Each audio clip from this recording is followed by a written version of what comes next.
Navarra ya solicitó a Europa ayuda ante esta cuestión y Europa dijo que es una cuestión que debe resolverse entre los dos estados implicados, que son el francés y el español, y es el Ministerio quien tiene que sentar a la mesa al Ministerio homólogo francés. Lo va a hacer,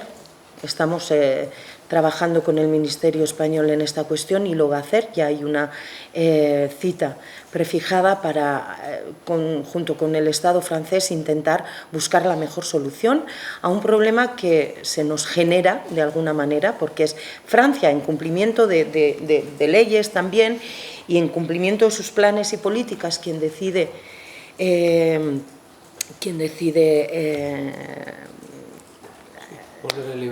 poner en libertad a Claverina, y Claverina decide venirse a este lado, ¿no? Entonces, bueno, pues tendremos que ver, claro, se está trabajando muchísimo desde Guarderío, desde el departamento, buscando pastores de refuerzo,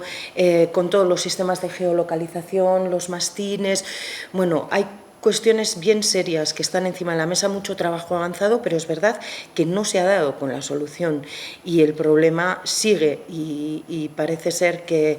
de momento pues,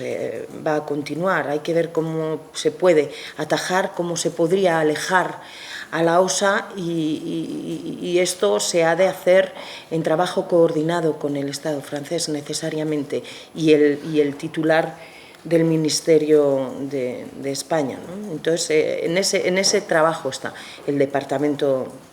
de la consejera Elizalde y estamos a la espera de que se produzcan esas reuniones. A Francia se le solicitó por parte del Departamento de Desarrollo Rural, Medio Ambiente y Administración Local ya hace un tiempo también las claves para poder saber dónde está en cada momento la OSA y no se nos han facilitado hasta hoy. Queremos pensar que en esta próxima reunión entre ambos ministerios, pues una de las cuestiones clave que se puedan solventar sea esa, sea la de facilitar las claves para la geolocalización de Claverina y saber así cómo se puede evitar un mal mayor.